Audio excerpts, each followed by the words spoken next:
महाभारत महाभारत महाभारत।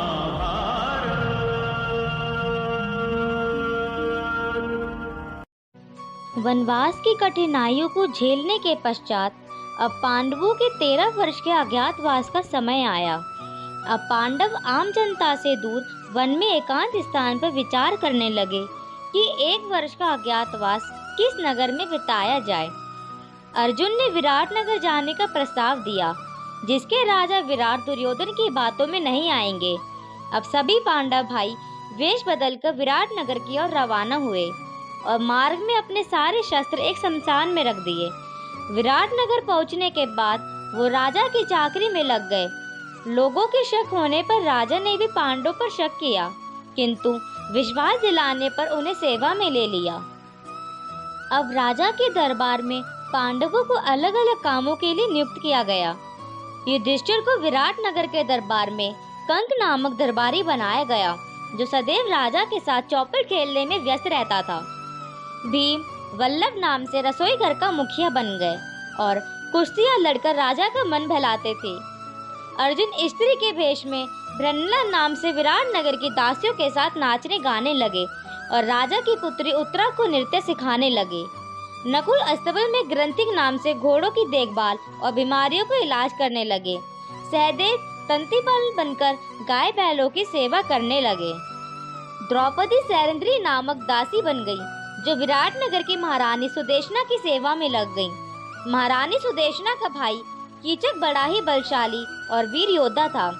उस समय मत्स्य देश विराट नगर का सेनापति कीचक ही था, जिसकी वजह से विराट नगर की शक्ति बढ़ गई थी। कीचक इतना शक्तिशाली था कि स्वयं महाराज विराट भी उनसे भयभीत रहते थे और नगरवासी कीचक को ही राजा मानते थे। कीचक दासी बनी द्रौपदी का अपमान करने लगे तो राजा और कंस तक इस बात की खबर लगी, लेकिन राजा विराट उसकी सहायता के लिए न्याय नहीं कर सके, तो उन्होंने भीम को सहायता के लिए कहा। भीम ने एक योजना बनाकर कीचक को एकांत स्थान पर बुलाया और उसका वध कर दिया। दुर्जनता के वृक्ष पर फल लगता जो शाख, कीचक ऐसा श्राप है, कीचक ऐसा पाप। चाहा जो न आग को गई कीचक की जान, द्रौपदी के अश्रु को मिला आत्मसम्मान। उधर दुर्योधन को पांडवों के वनवास की अवधि खत्म होने का पता चला, तो उसने अपने गुप्तचरों को भेजकर पांडवों का पता लगाना शुरू कर दिया था। एक दिन ये खबर हस्तिनापुर पहुंची कि कीचक का वध हो गया है। दुर्योधन को संदेह हुआ कि इतने बलशाली योद्धा को तो केवल भीम ही मार सकता है, तो उसने अपनी सभा में पांडवों के विराट नगर होने की बात कही और विराट नगर पर आक्रमण करने का प्रस्ताव रखा। दुर्योधन को विश्वास था कि यदि विराट नगर पर आक्रमण किया जाए तो पांडव भी अवश्य लड़ाई में आएंगे और शर्त के अनुसार अज्ञातवास में उनका पता लगने पर उन्हें पुनः 12 वर्ष का वनवास मिल जाएगा। दुर्योधन की बात का समर्थन तिग्रत देश के राजा सुशर्मा ने किया, जो विराट नगर का शत्रु था। कर्ण ने सुशर्मा को विराट नगर पे दक्षिण से हमला करने को कहा और दुर्योधन की सेना को उत्तर से आक्रमण करने का प्रस्ताव दिया। योजना के अनुसार सुशर्मा ने उत्तर से आक्रमण कर दिया और दक्षिणी हिस्से पर सुशर्मा की सेना फैल गई। कंक ने विराट को सांत्वना देते हुए कहा, महाराज आप निराश न हो, मैंने थोड़ी बहुत अस्त्र विद्या सीखी है और मुझे ऐसा भी ज्ञात हुआ है कि आपके रसोइये वल्लभ अश्वपाल ग्रंथिक और सेवक तंतीपाल भी युद्ध कला जानते हैं। अगर आपकी अनुमति हो तो हम युद्ध में आपकी कुछ सहायता करें।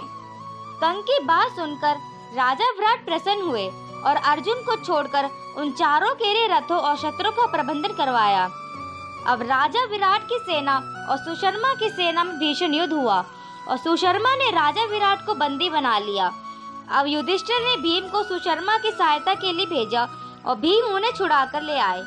सुशर्मा की पराजय पर विराट नगर में हर्षोल्लास छा गया। इधर चारों भाई सुशर्मा के साथ दक्षिण से लौटने की तैयारी कर रहे थे। उधर उत्तर से नगर पर दुर्योधन ने आक्रमण कर दिया। राजा विराट का पुत्र राजकुमार उत्तर काफी भयभीत हो गया लेकिन अर्जुन ने भृन्नला के रूप में राजकुमार का हौसला बढ़ाते हुए उनके साथ युद्ध में जाने को कहा। अर्जुन राजकुमार का सारथी बन गए और राजकुमार उत्तर के साथ युद्ध के लिए रणभूमि पहुंच गए। राजकुमार उत्तर कौरवों की सेना के महारथियों को देखकर घबरा गया, लेकिन अर्जुन ने अपनी असलियत उन्हें बता दी। अब अर्जुन उस जगह गए जहां उन्होंने अपने अस्त्र छुपाए थे और वहां से युवराज उत्तर को सारथी बनने को कहा। अब अर्जुन ने खड़े होकर शंख ध्वनि बजाई एवं धनुष पर प्रत्यंचा चढ़ाई और कौरवों की सेना को विश्वास हो गया कि यही पांडुपुत्र अर्जुन है। कर्ण ने खुश होते हुए दुर्योधन से कहा, ये तो अच्छा हुआ है, ये खुद सामने आ गया। अब पांडवों की शर्त के अनुसार 12 वर्ष का वनवास फिर भोगना पड़ेगा। कौरवों की सेना को अर्जुन को पता चलते ही भयभीत हो गए और कौरवों की सेना में आपस में ही वाद विवाद होने लग गया। भीष्म पितामह ने कर्ण और दुर्योधन को समझाया कि उनके अज्ञातवास की अवधि कल ही खत्म हो चुकी थी और उनके साथ संधि करने में ही उनकी भलाई है। दुर्योधन ने संधि के लिए साफ मना कर दिया। अब दोनों सेनाओं के बीच युद्ध शुरू हो गया।